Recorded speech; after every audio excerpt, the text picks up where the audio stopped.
Estudo feito no livro de 1 Coríntios. 1 Coríntios capítulo 1, versículo 1.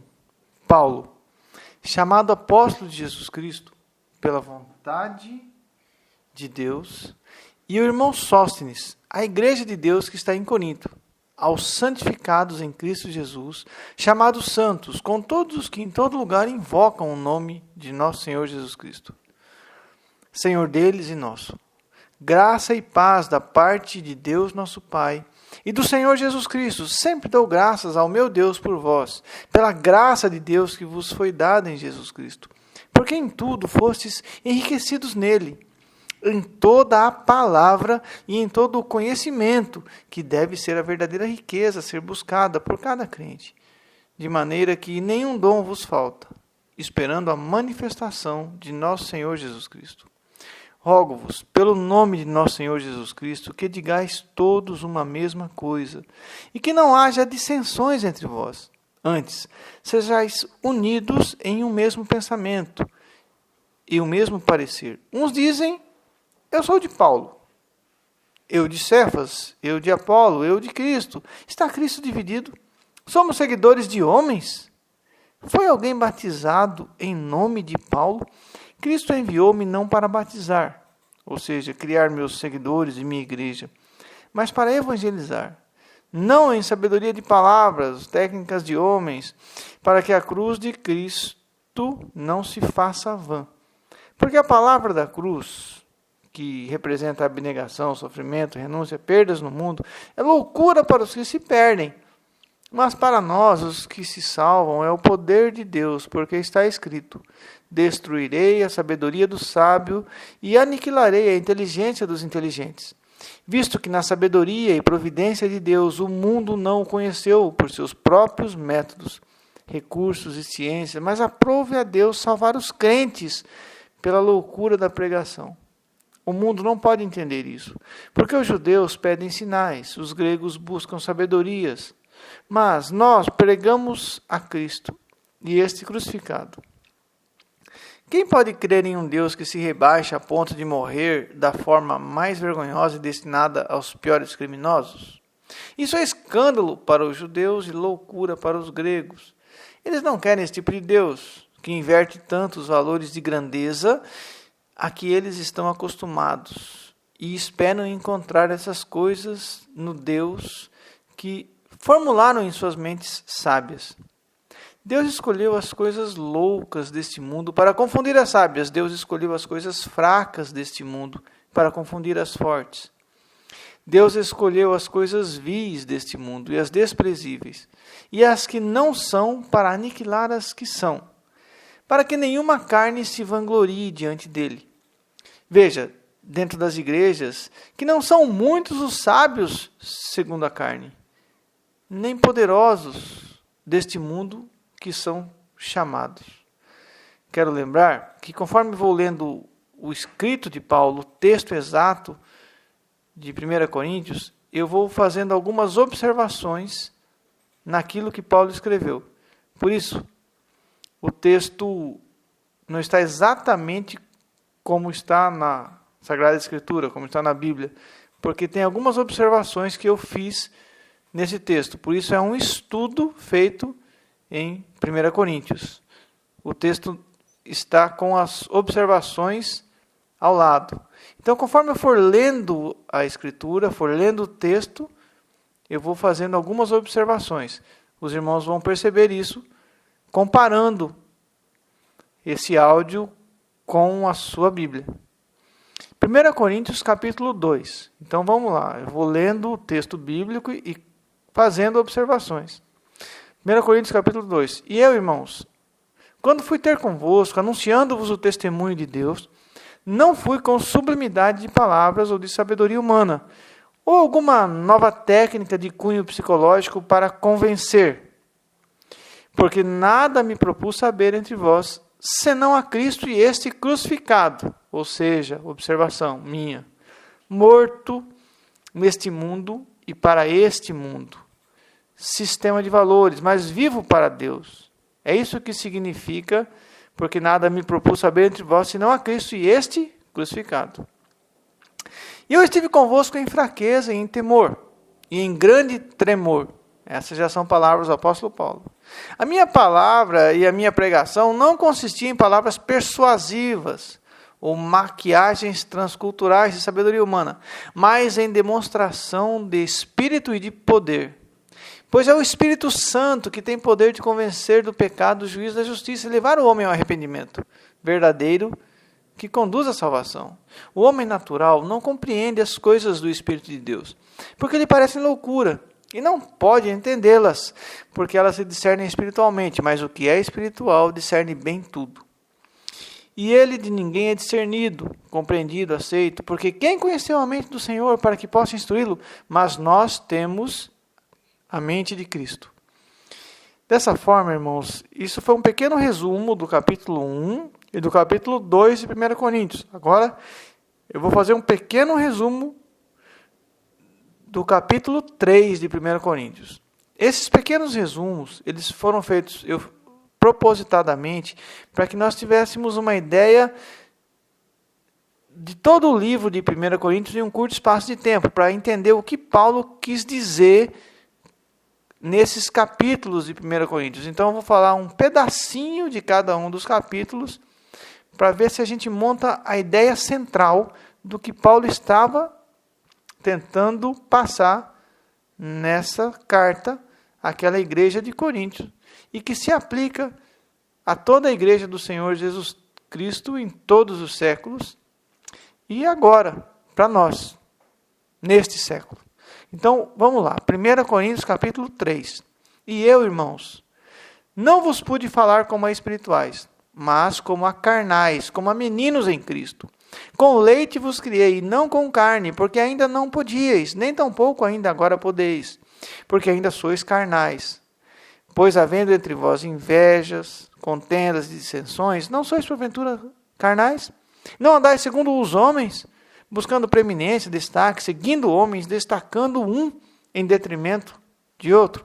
Então, só lembrando que essa igreja de Coríntio havia essa disputa. Uns se diziam seguidores de Paulo, outros seguidores de Cefas, outros seguidores de Cristo, e haviam disputas, carnalidades. Então, nesses primeiros capítulos, Paulo está enfatizando isso, está demonstrando esse problema que a igreja enfrentava. E aí Paulo vai tentar fazer com que eles voltem à centralidade de Cristo, à centralidade das Escrituras. Então ele diz, porque ninguém pode pôr outro fundamento além do que já está posto, o qual é Jesus Cristo. Se alguém de vós se tem por sábio nesse mundo, faça-se louco para ser sábio. Porque a sabedoria deste mundo é loucura diante de Deus, os valores são inversos. Jesus não lavou os pés dos discípulos para mostrar que o maior deve servir o menor? Por que vocês estão buscando grandezas terrenas? Porque alguns querem ser mais poderosos, ou mais espirituais, ou ter mais dons que os outros. E outra vez, o Senhor conhece os pensamentos dos sábios, que são vãos. Portanto, ninguém se glorie nos homens, porque tudo é vosso. Agora vamos para o capítulo 4. Vamos ver a ideia central do capítulo 4. 1 Coríntios 4. E eu, irmãos, apliquei essas coisas por semelhança a mim e a Apolo, por amor de vós, para que em nós aprendais a não ir além do que está escrito, das Escrituras, não vos ensoberbecendo a favor de um contra o outro. Porque quem te fez diferente? E que tens tu que não tenha recebido? E se o recebesse, por que te glorias, como se não houveras recebido? Vocês não devem ficar comparando os ministros de Deus. Todavia, a mim muito pouco se me dá ser julgado por vós ou por algum juiz humano. Nem eu tampouco a mim mesmo me julgo, comparando o meu ministério com o de outro irmão. Porque em nada me sinto culpado, mas nem por isso me considero justificado, pois quem me julga é o Senhor. Já estáis fartos, já estáis ricos, sem nós reinais, e quisera reinasseis, para que também nós viéssemos a reinar convosco. Porque tenho para mim que Deus, a nós, os apóstolos, nos pôs por último, como condenados à morte, pois somos feitos espetáculo para o mundo, aos anjos e aos homens. Nós somos loucos por amor a Cristo, e vós sábios em Cristo, nós fracos e vós fortes, vós ilustres e nós vis, até o presente hora, Sofremos fome, sede, estamos nus, e recebemos bofetadas e não temos pousada certa, e nos afadigamos, trabalhando com as nossas próprias mãos. Somos injuriados e bendizemos, somos perseguidos e sofremos, somos blasfemados e rogamos, até o presente. Temos chegado a ser como o lixo deste mundo e como a escória de todos, porque o reino de Deus não consiste em palavras, mas em poder.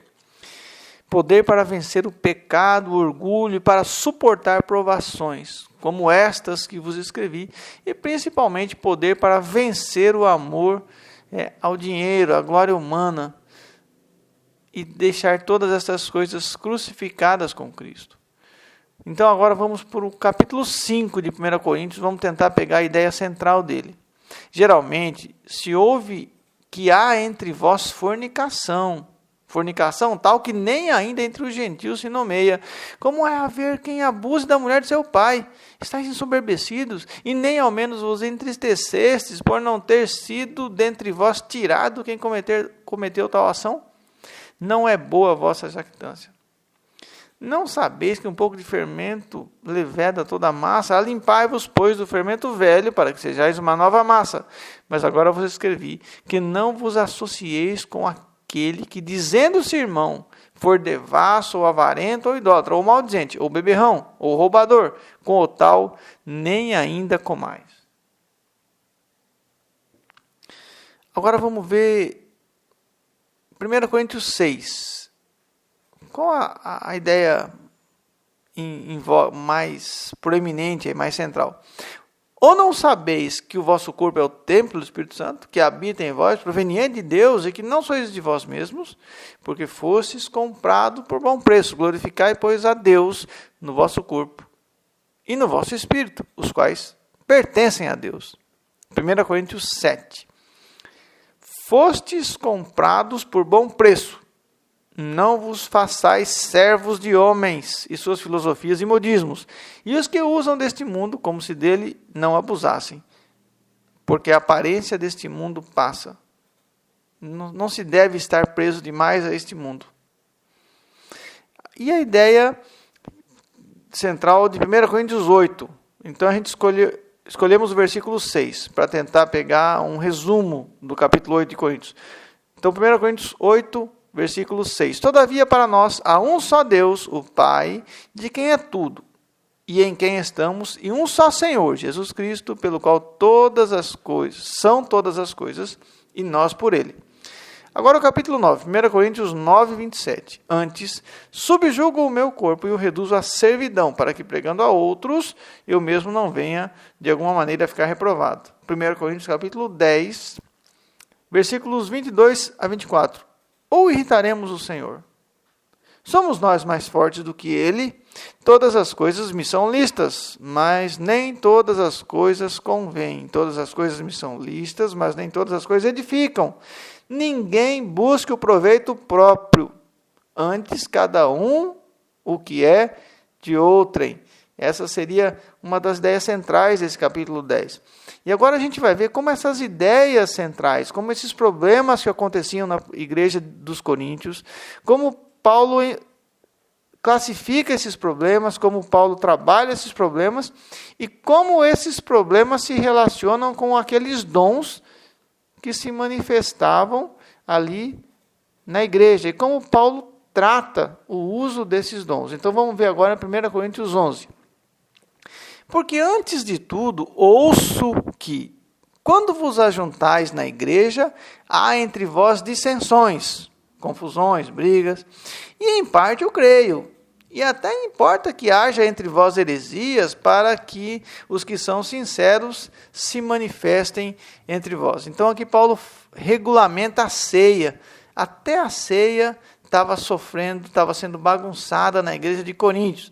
E agora ele vai mostrar como que essas expressões erradas, essa forma distorcida de cultuar a Deus, também estava apresentando problema em relação a manifestações e uso dos dons.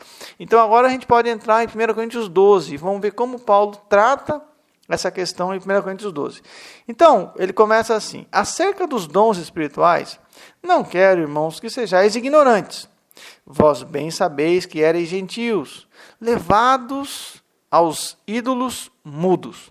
A origem dessa igreja, de onde esses irmãos vieram, qual é o ensino anterior que eles tinham, como eles se relacionavam com os deuses e ídolos que eles estavam acostumados a cultuar.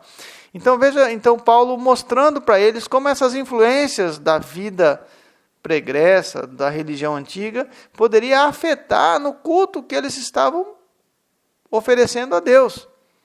Então vamos lá, vós bem sabeis que ereis gentios levados aos ídolos mudos, conforme ereis guiados. Vocês tinham guias espirituais, êxtases, experiências com espíritos diversos e sensações espetaculares, comuns naquelas religiões,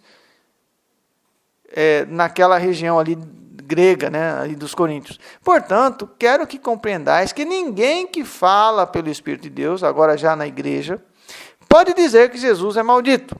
E ninguém confessa verdadeiramente a Jesus como Senhor em sua vida, senão pela ação do Espírito Santo.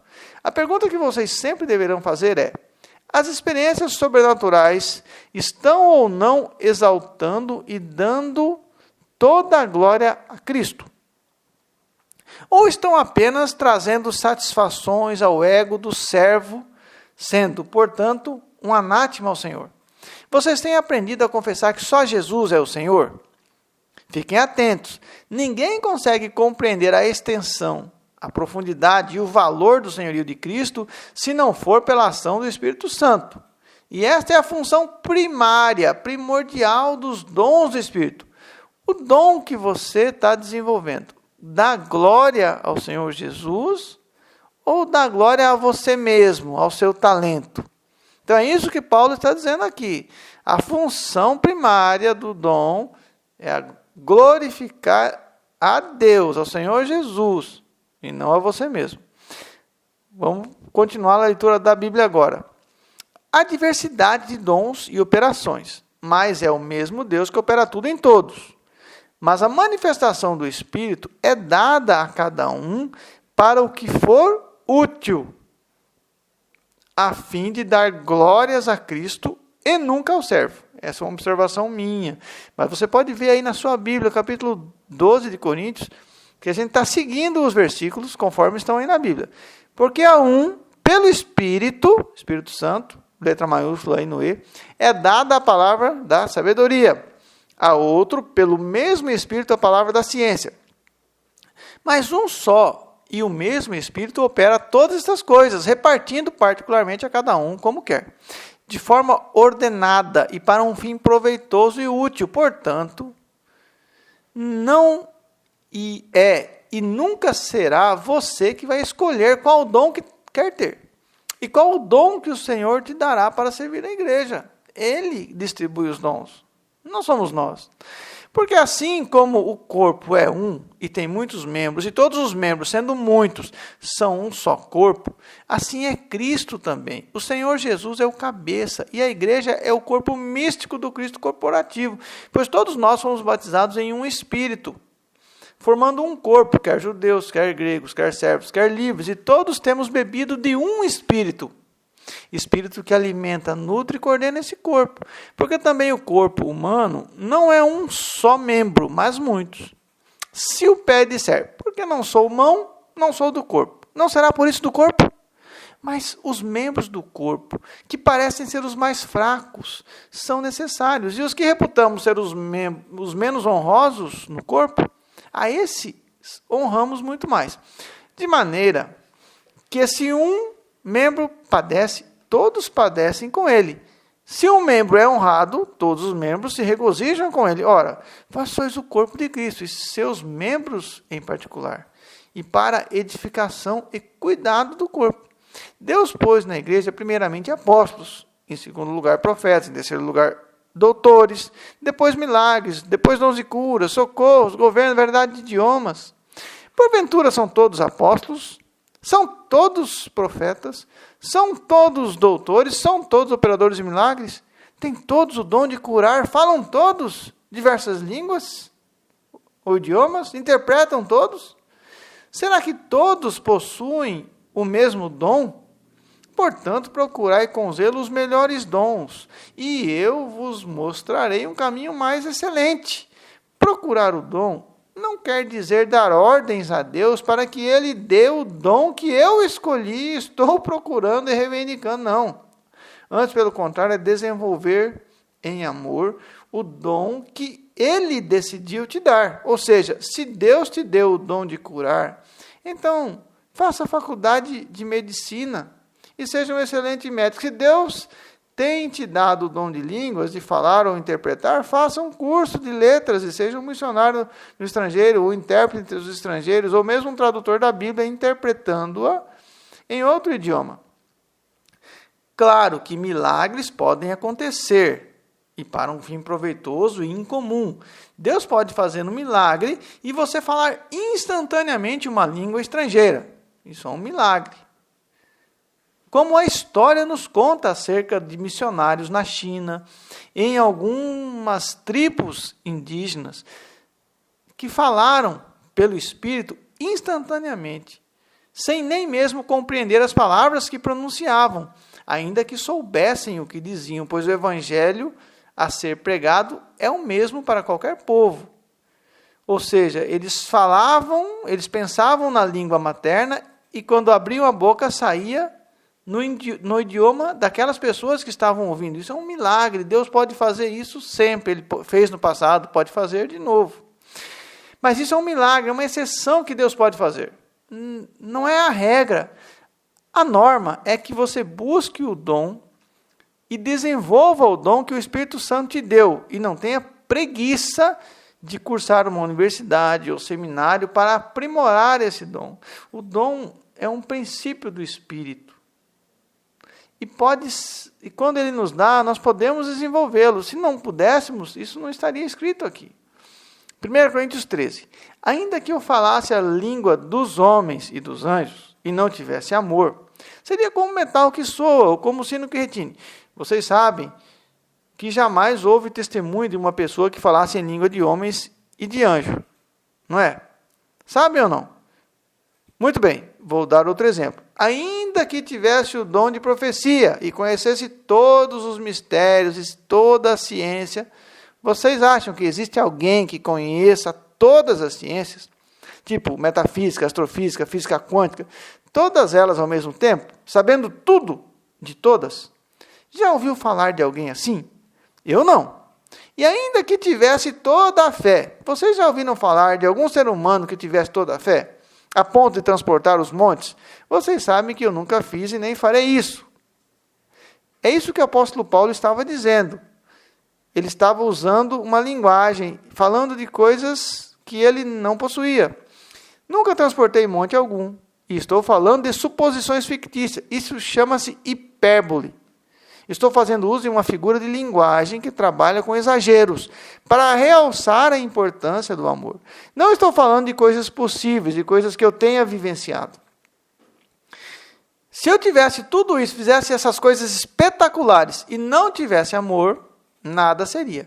E ainda que distribuísse toda a minha fortuna para o sustento dos pobres, isso eu também não fiz, nem tenho fortuna, porque fui deserdado quando me tornei cristão. E ainda que entregasse o meu corpo para ser queimado, vocês sabem que esta não é uma das torturas que sofri. Nunca fui queimado, experimentei quase todos os castigos e flagelos, mas esta não foi uma delas. E não tivesse amor, nada disso me aproveitaria. Espero que tenham conseguido entender que eu falei de coisas impossíveis que nunca vivi para compará-las ao amor e dizer que o amor suplanta todas elas. Mas eu não afirmei que eu tivesse ou fizesse essas coisas. Isso é uma comparação em exagero. Elas foram apenas um exemplo de exageros que, ainda que eu tivesse experimentado, nada seriam sem o principal, que é o amor. Portanto, eu não quis dizer que eu falava língua de anjos. A Bíblia não registra ninguém falando em língua de anjos. Isso não tem na Bíblia. E nem Paulo falava língua de anjos, porque não tem necessidade. E a Bíblia não registra. E a gente não deve acrescentar nada às Escrituras. Não devemos acrescentar. As Escrituras são completas. Só é a palavra de Deus. Não precisa fazer acréscimo a ela. Quero acrescentar que o amor nunca falha. Mas havendo profecias, serão aniquiladas. Todas já terão se cumprido. A profecia não vai ser aniquilada no sentido que Deus vai anular a profecia. Não. É que vai chegar um tempo em que todas as profecias se cumpriram. Passaram. Havendo línguas, cessarão. Claro. As línguas foram divididas em Babel por causa de um pecado. Mas no reino dos céus, não vai mais haver cada pessoa falando em uma língua. Se o dom de língua é para falar língua de anjos, então, aí sim, elas não deverão cessar nunca, não é mesmo? Ou será que os anjos irão desaparecer assim como as suas línguas? Ou será que justamente quando Jesus voltar, no momento em que eu mais precisarei falar línguas celestiais, nesta hora, justo nessa hora, eu perderei a capacidade ou o dom de falar línguas celestiais? Imagine que tragédia seria. Mas é claro que o texto não está falando de línguas celestiais, pois elas unirão os santos e jamais acabarão ou passarão. Todos no céu falaremos o mesmo idioma. Estaremos em perfeita comunhão. Por isso, o céu é o céu do Senhor. Mas a Torre de Babel é o resultado da ganância dos homens. Ela pertence à terra e aos homens caídos, que não entrarão no céu. As muitas línguas cessarão, assim como o pecado que a elas deu origem. A pergunta é: existem muitas línguas de anjos ou muitas línguas celestiais? Claro que não. Pois, para isso, teria que haver pecado e Torre de Babel no céu. E é óbvio que isso não faz parte, nunca vai acontecer. O céu, perfeito, santo, uma só língua, um só coração, um só Senhor. O que o texto do apóstolo Paulo está dizendo é: mas havendo idiomas ou havendo línguas que tornam as nações de homens diferentes e desiguais e que, portanto, não permite que se unam por não falarem a mesma língua, fato que se iniciou na Torre de Babel por conta do pecado, estes idiomas ou línguas estranhas que agora precisamos do dom para falar, estas cessarão. Porque no céu teremos uma comunhão perfeita, não poderão haver línguas diferentes. Havendo ciência, desaparecerá, porque em parte conhecemos e em parte profetizamos. Mas quando vier o que é perfeito, o Senhor Jesus, então o que é em parte será aniquilado. Quando eu era menino, falava como menino, sentia como menino, discorria como menino. Mas quando cheguei a ser homem, acabei com as coisas de menino. Porque agora vemos como espelhos em enigma. Mas então, quando Jesus voltar, veremos face a face. Agora conheço em parte. Mas então conhecerei como também sou conhecido. Agora, antes que Jesus volte, permanecem a fé, a esperança e o amor. Esses três. Mas o maior destes é o amor. Por que agora nós vemos em espelhos em enigma? Só para lembrar que na época que o apóstolo Paulo escreveu, os espelhos eram feitos de metal. E a imagem era muito distorcida, muito embaçada, muito diferente dos nossos espelhos de vidro que refletem a imagem com nitidez. Ver como espelhos em enigma ou embaçado quer dizer que todo o conhecimento que hoje temos do Senhor Jesus, por maior que possa ser, ainda está muito longe daquele conhecimento perfeito que teremos ao encontrá-lo em sua segunda vinda. E os dons nos ajudam. Mas quando o Senhor Jesus voltar, eles não serão necessários. 1 Coríntios 14. Segui o amor e procurai com zelo os dons espirituais, mas principalmente o de profetizar. Profetizar, quando nós vemos a palavra profetizar na Bíblia, ela significa transmitir a palavra e o ensino de Deus. Isso que é profetizar, é ensinar, transmitir a palavra de Deus. Os profetas transmitem o falar de Deus, que em nossos dias ocorre quando ensinam a Bíblia, quando ensinam a palavra. Não nego a possibilidade de profecias específicas e pessoais em nossos dias, mas essa é a exceção, o milagre, que Deus pode fazer em situações incomuns, extraordinárias, mas não na rotina da igreja. Porque o que fala em língua desconhecida, ou outro idioma dentro da igreja, não fala aos homens, senão a Deus. Porque ninguém o entende. Se estiver falando em japonês ou latim numa igreja de paraguaios, e em espírito, ele vai estar falando um mistério para as pessoas, para os seus ouvintes, porque eles vão ficar boiando, vão ficar sem entender nada. Deus, com certeza, entende tudo. Ele entende até aquilo que eu nem falei. Mas, para os ouvintes, tudo se torna mistério, tudo se torna incompreensível. Tudo fica sem sentido, sem lógica, sem edificação para a igreja. Mas o que profetiza, o que transmite a palavra de Deus, fala aos homens. Ensina a palavra de forma lógica, clara, consciente, para edificação, exortação e consolação. O que fala em língua desconhecida ou estrangeira, edifica-se a si mesmo. Veja que incoerência.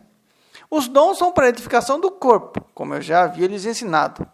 Agora, como alguém poderia querer utilizar o dom para edificação pessoal, para edificar a si mesmo, para se tornar mais proeminente do que os outros?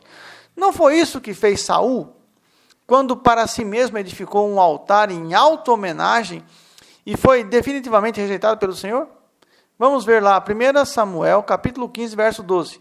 Já chegou Saul ao Carmelo, e eis que levantou, edificou, construiu para si um monumento, um altar. Se auto-edificar, construir um monumento, uma estátua para si mesmo, uma foto no telão da igreja, não seria roubar a glória que só ao Senhor pertence? Mas o que profetiza, ele edifica a igreja. E é isso que desejo de vós, edificação do corpo. E eu quero que todos vós faleis em línguas. Libras, língua dos sinais, árabe, todas as línguas dos povos não alcançados. Mas muito mais que profetizeis. Pois esta é a real necessidade da igreja local na cidade de Corinto. Já que vocês não estão enviando missionários para os povos não alcançados em países com outras línguas. Porque o que profetiza aí no culto é maior que o que fala em línguas. A não ser que também interprete ou traduza para que a igreja entenda e receba edificação. E agora, irmãos, se eu for ter convosco, falando em outro idioma, falando em outra língua, alemão, por exemplo, que vos aproveitaria? Imagine que ridículo eu chegar aí falando e ninguém entendendo nada. Se não vos falar por meio da revelação com clareza, ou da ciência, explicando com lógica e conscientemente cada doutrina, ou da profecia, que é o estudo bíblico, ou da doutrina, da mesma sorte. Se as coisas inanimadas que fazem som, seja a flauta, seja a cítara, não formarem sons distintos, claros, coerentes, inteligíveis, como se conhecerá o que se toca com a flauta ou com a cítara? Porque se a trombeta der sonido incerto, quem se preparará para a batalha? Assim também vós, se com a língua não pronunciardes palavras bem inteligíveis, como se entenderá o que se diz? Porque estareis como que falando ao ar. Veja quão tolo e fútil seria uma reunião com muitos irmãos falando ao ar, dizendo coisas que nem eles mesmos sabem o que significa, motivado por uma suposta edificação pessoal, através das sensações e êxtases da fala ao vento. Há, por exemplo, tanta espécie de voz no mundo, e nenhuma delas é sem significação. Se todos os sons do mundo foram feitos com significação, por que só vocês querem ficar dizendo frases repetidas e sem nexo? Mas se eu ignorar o sentido da voz, serei bárbaro. Só para explicar, bárbaro é uma palavra utilizada para designar os estrangeiros ou estranhos vindos do norte da Europa. Para aquele a quem falo. E o que fala será bárbaro para mim. Pense que diálogo absurdo seria isso dentro da igreja. Assim também vós, como desejais dons espirituais, procurar abundar neles para a edificação da igreja. Por isso, o que fala em língua desconhecida ou estrangeira, ore para que possa interpretar, traduzir e explicar aos irmãos, a fim de que todos aprendam. Porque se eu ignorar, se eu orar em língua desconhecida, meu espírito ora bem. Deus entende todas as línguas, Ele entende. Mas o meu entendimento fica sem fruto. O que farei, pois? Não sou um robô, preciso trabalhar no meu entendimento. Orarei, então, com o espírito, mas também orarei com entendimento, palavras espirituais que eu possa compreender o que falo. Cantarei com o espírito, mas também cantarei com entendimento. De outra maneira, se tu bem disseres com o espírito, como dirá o que ocupa o lugar de indouto, ou desconhecedor, neste contexto, no idioma que você possa estar falando, como ele dirá o amém sobre a tua ação de graças, visto que não sabe o que dizes? Porque realmente tu dás bem as graças. Mas o outro não é edificado, portanto não serve para a comunhão da igreja. Dou graças ao meu Deus, porque falo mais línguas do que vós todos, queridos. Não estou dizendo que falo mais línguas celestiais ou de anjos, porque essas eu desconheço. Mas estou dizendo que todos vocês sabem que eu sou poliglota, e que falo hebraico, aramaico, grego, latim, árabe. Isso é um dom. Não é todo mundo que consegue falar tantas línguas como o apóstolo Paulo falava. Portanto, isso é um dom. O apóstolo Paulo tinha o dom de línguas. Ele tinha facilidade para aprender idiomas. É um dom dado por Deus, ou seja, a capacidade de falar tantos idiomas assim. Todos vocês precisam entender que este é um dom maravilhoso que Deus me deu para pregar e difundir o evangelho em obediência ao mandado do Senhor, conforme Ele nos ordenou, e de por todo o mundo, países, tribos, línguas e nações, pregai o evangelho a toda criatura. Quem crer e for batizado será salvo, quem porém não crer será condenado. Esses sinais hão de acompanhar aqueles que creem. Em meu nome expelirão demônios, falarão novas línguas. Nós estamos falando com missionários que estão indo para outros países. É óbvio que os missionários que estão indo para outros países falarão novas línguas. Mas se você quer ficar dentro do seu país, dentro do seu bairro, falando uma nova língua que ninguém entende, para quê? Qual a edificação para a igreja? A pergunta que se deve ser feita nesse texto de Marcos é: que novas línguas são estas que falarão aqueles que creem? Ora, a resposta está na ordem do Senhor. Até aquele momento o evangelho tinha sido anunciado a um único povo, que são os judeus, a uma única nação, a uma única língua. Portanto, novas línguas quer dizer novos países, novas tribos, novas nações. Porque o Senhor prometeu o dom de línguas.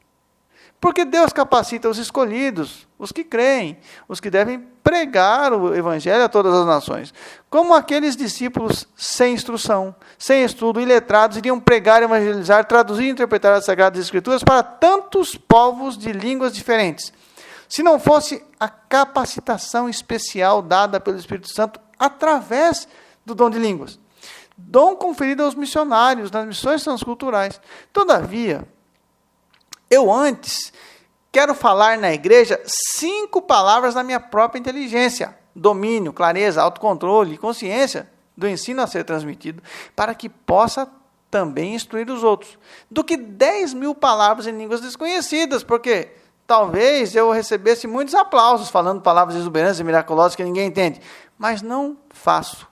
Nem jamais farei nada disso, porque tenho o evangelho para ensinar. Não posso perder tempo com tolices e exibicionismo. Na igreja local, na sua igreja, no seu país, você tem que falar a língua do seu povo, para que ele entenda, para que ele aprenda. Irmãos, não sejais meninos no entendimento, mas sede meninos na malícia e adultos no entendimento. E está escrito na lei: por gente de outras línguas e por outros lábios, ou seja, estrangeiros, gentios, falarei a este povo, e ainda assim me não ouvirão, diz o Senhor. Irmãos, esta é a profecia de Isaías 28:11, que se cumpriu no Pentecostes, Atos 2:8, e se cumpre cada vez que um cristão gentil prega o evangelho para os israelitas, que não reconheceram o Messias, mas ainda podem ser evangelizados. Quero esclarecer que todos os povos de outras nações, de outras línguas não hebraico, são considerados gentios para os israelitas.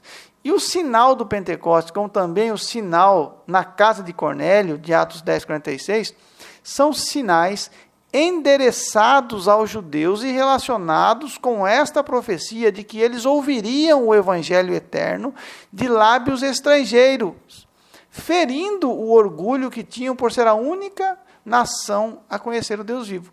O fenômeno de línguas estrangeiras unidas à profecia também ocorre em Éfeso.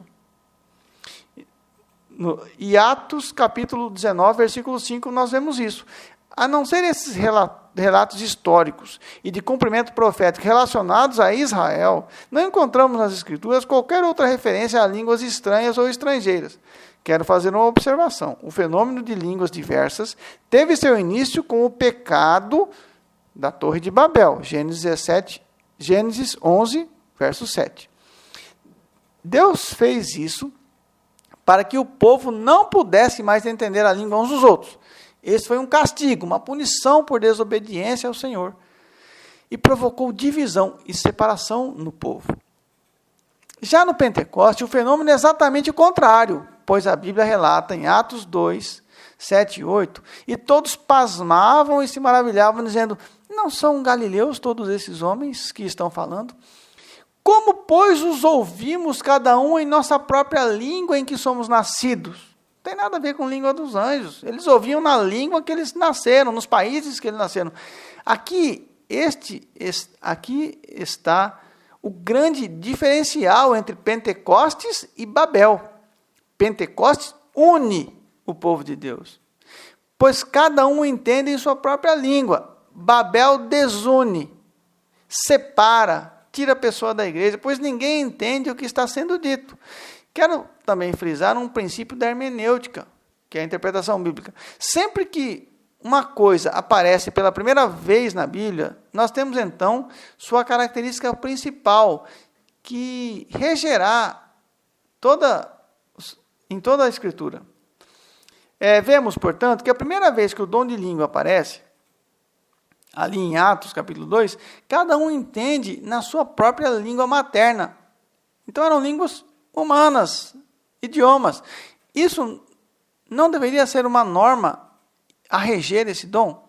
Ou somente ele escaparia à regra áurea da hermenêutica? Isso, claro que não. O princípio de dom de língua aqui são línguas humanas. Acerca do fenômeno ocorrido em Atos 10 e Atos 19, onde é descrito o Pentecoste para grupos de gentios, que obviamente não estavam na festa em Jerusalém, ocorrido em Atos 2, farei alguns esclarecimentos. Atos capítulo 10, versículos 2 e 21. Morava em Cesareia um homem de nome Cornélio, centurião da corte italiana, um gentil, não judeu, porém homem que conhecia o Deus dos judeus e que orava ao Deus dos judeus. É importante realçar que Cornélio orava e também fazia boas obras, mas que a razão dele ter sido ouvido foram as orações ao Deus de Israel e não as suas boas obras. Estas eram consequências, não a causa. A oração conduz à unção do Senhor. O centurião Cornélio, homem reto, temente a Deus, e tendo bom testemunho de toda a nação judaica, todos os judeus sabiam que este gentil buscava conhecer o Deus verdadeiro, o único Deus. Um homem escolhido e preparado pelo Espírito Santo. Foi instruído por um santo anjo para chamar-te à sua casa e ouvir as tuas palavras. Isso já ele falando com Pedro. Temos aqui um terreno preparado para a boa semente. A pergunta é: por que a descida do Espírito Santo sobre aqueles gentios foi acompanhada do sinal do falar em línguas? A resposta é simples. Atos capítulo 10, versículo 45 e 46. E os fiéis que eram da circuncisão, que vieram com Pedro, ou seja, eram judeus crentes, a fim de testemunhar o sinal e contar aos outros judeus em Jerusalém que eram infiéis e não admitiam a aceitação de não-judeus na igreja. Esses judeus que estavam acompanhando Pedro, eles se admiraram, porque também sobre os gentios, ou seja, pessoas que não falavam hebraico, nem aramaico, nem a língua dos judeus, foi derramado o dom do Espírito Santo, pois os ouviam falar em línguas, engrandecendo a Deus. Era uma surpresa incrível para eles, pois eles entendiam a língua falada por aqueles italianos, homens pertencentes à corte romana, e compreendiam o que eles diziam, pois eles engrandeciam a Deus, davam glória a Deus, exaltavam ao Deus de Israel. E eles sabiam que eram louvores, pois entendiam claramente as palavras para saberem que não eram blasfêmias e nem palavras vãs. De sorte que as línguas são um sinal, um cumprimento de profecia, não para os fiéis, mas para os infiéis, israelitas que rejeitaram o Messias. E a profecia não é sinal para os infiéis, mas para os fiéis, que é o ensino das Escrituras. Se, pois, toda a igreja se congregar em um lugar, e todos falarem em outras línguas ou idioma, imagina a confusão. E entrarem indoutos ou infiéis, não dirão porventura que estáis loucos? Agora voltando a Atos. E acerca de Atos, capítulo 19, versículo de 1 a 7, onde ocorre uma segunda manifestação poderosa do Espírito Santo aos gentios, precisamos entender o contexto. O apóstolo Paulo pergunta: recebestes porventura o Espírito Santo quando crestes? Ao que lhe responderam: pelo contrário, nem mesmo ouvimos que existe o Espírito Santo. Eles não haviam sido ensinados acerca do evangelho completo, acerca da salvação em Cristo Jesus.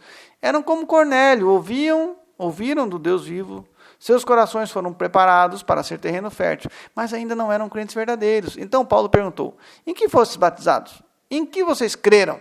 Responderam: no batismo de João Batista. Paulo vai explicar o que era o batismo de João e como ele serviu para prefigurar, para preparar o verdadeiro batismo, o verdadeiro Salvador. Disse-lhe Paulo: João realizou o batismo de arrependimento, dizendo ao povo que crescem naquele que vinha depois dele, o real Salvador, a saber, em Jesus.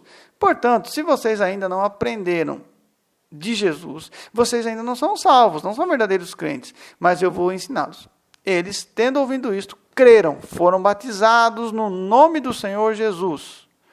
Batismo correto que inclui o nome do Senhor Jesus, ou seja, em nome do Pai, do Filho e do Espírito Santo. Impondo-lhes Paulo as mãos, ou seja, segurando-os e mergulhando-os nas águas, como todo pastor deve fazer ao batizar um crente genuíno. Só quero explicar que essa imposição de mãos aqui não tem nada a ver com oração frenética de poder. Não. Isso é o ato de batismo que um pastor realiza e dá testemunho da conversão e da nova vida. E impõe as mãos para assinar embaixo daquele testemunho de conversão. Só para esclarecer, quando um sacerdote, no Velho Testamento, impunha as mãos sobre algo, isso simbolizava a sua aprovação, seu aval, sua assinatura de concordância. A imposição de mãos do apóstolo sobre os batizandos, ou seja, o fato dele mesmo realizar o ato, demonstra seu aval, sua aprovação sobre a profissão de fé e crença daqueles novos irmãos. Por isso, impondo-lhe Paulo as mãos, veio sobre eles o Espírito Santo. Agora sim, Deus dá testemunho de que eles foram aceitos e salvos pelo Senhor. E tanto falavam em línguas, como profetizavam. Veja que maravilha, esses gregos de Corinto falavam em línguas que Paulo entendia. E podia ver que estavam profetizando, ou seja, falando de forma clara, coerente, em uma língua conhecida por Paulo, a palavra de Deus. Eles falavam a palavra e Paulo compreendia com clareza os desígnios de Deus acerca dos gentios, conforme vemos no versículo 10. Durou isto por espaço de 2 anos, dando ensejo a que todos os habitantes da Ásia ouvissem a palavra do Senhor, tanto judeus como gregos. Mas se todos profetizarem em nossos dias, ensinando a palavra profética da Bíblia, e algum indouto ou infiel entrar, de todos é convencido e de todos é julgado. Portanto, os segredos do seu coração ficarão manifestos, a ação do Espírito Santo que convence do pecado e do juízo. E assim, lançando-se sobre o seu rosto o verdadeiro e profundo arrependimento de pecados e caminhos errados, adorará a Deus, publicando que Deus está verdadeiramente entre vós. Que fareis, pois, irmãos? Quando vos ajuntais, cada um tem salmo, doutrina, revelação, tem línguas, outro idioma, tem interpretação, capacidade para entender, traduzir outro idioma. Faça-se tudo para a edificação da igreja. Esse deve ser o culto cristão. Assim que a igreja se reúne para glorificar a Deus. Se alguém fala em língua desconhecida, estrangeira, já que Coríntios, por ser uma cidade portuária, recebe viajantes de muitos outros países e línguas, faça-se isso por 2 ou, quando muito, 3. E por sua vez, ou seja, é um de cada vez, tá, irmãos? Que haja intérprete. Ninguém deve falar em japonês se não houver um japonês para ouvir e interpretar. Ou seja, ninguém deve falar outra língua apenas para ser aclamado como mais espiritual, mais sábio que os outros. Isso não tem sentido na igreja. Mas se não houver intérprete, esteja calado na igreja e fale consigo mesmo e com Deus, sem alarde, sem escândalo, sem atrapalhar os outros que estão cultuando a Deus. A cidade de Corinto era a capital da província romana de Acaia, na Grécia, que nesse período estava sob domínio de Roma. Era um importante e movimentado centro comercial, situado no estreito istmo entre os mares Egeu e Adriático. Possuía 2 portos. Recebia navios mercantes de muitos países, diversos idiomas. O idioma oficial da cidade era o latim, devido à dominação romana sobre os gregos. A população também falava a língua materna grega. Por isso, as cartas do apóstolo Paulo foram escritas em grego, idioma que a igreja não teria dificuldade para ler. Agora, voltando a Coríntios. Quanto aos profetas, falem 2 ou 3 profetas e os outros julguem. Uai, irmão, mas não está escrito que não é para julgar? Não está escrito para não julgar nunca? Não está escrito para não julgar nunca.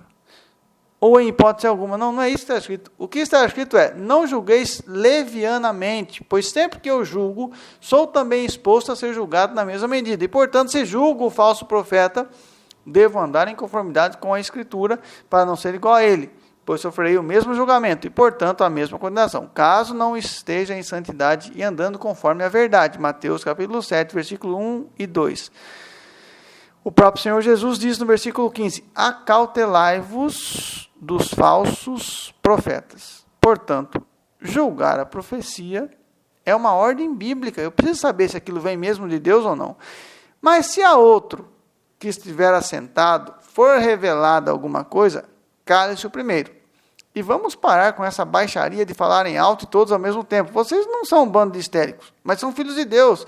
Precisam de ordem, precisam de organização. Quando alguém estiver orando em voz alta, o outro escute, para poder dizer o amém, ou mesmo para poder discordar da oração se contiver alguma heresia.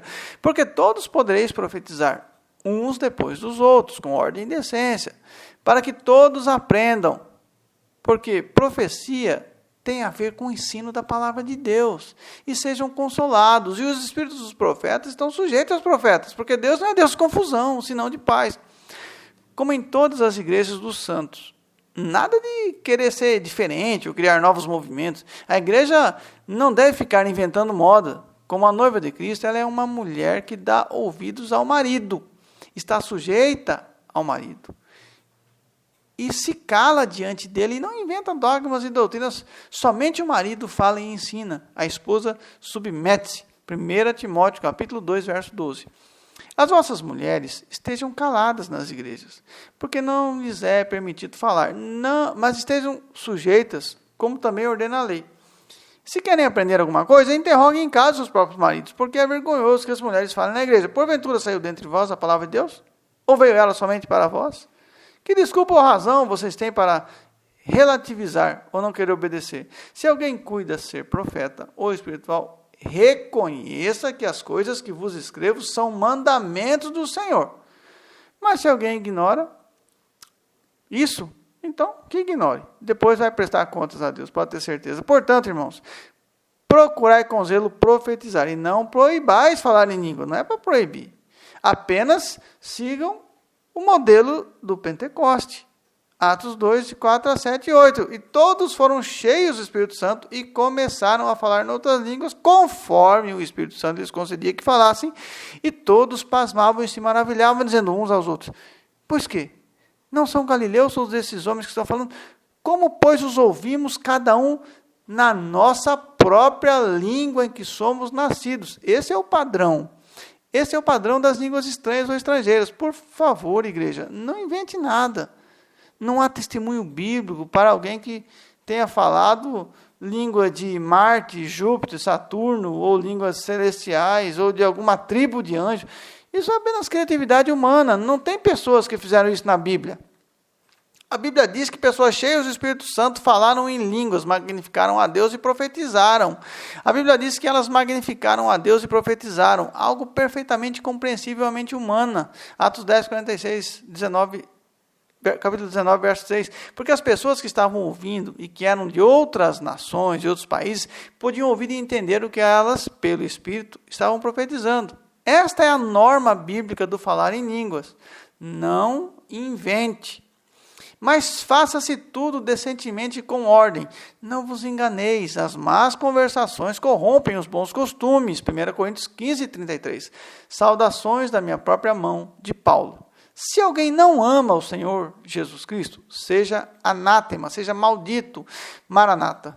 Ora vem, Senhor Jesus, a graça do Senhor Jesus Cristo seja convosco, o meu amor seja com todos vós em Cristo Jesus. Amém. 1 Coríntios capítulo 16, versículos 21 a 24. Estas são as minhas observações e também a forma que considero razoável para ler esses textos do apóstolo Paulo dentro do contexto e realidade dos coríntios. Espero que tenha servido para edificação e que também possa ajudar os irmãos a meditar nos referidos assuntos aqui abordados. Espero também não ofender a nenhum irmão que sinceramente leia com outra interpretação. Não tenho desejo de entristecer ou fazer tropeçar, mas apenas de expressar aquilo que creio ter aprendido do Senhor. Que Deus muito os abençoe. Amém.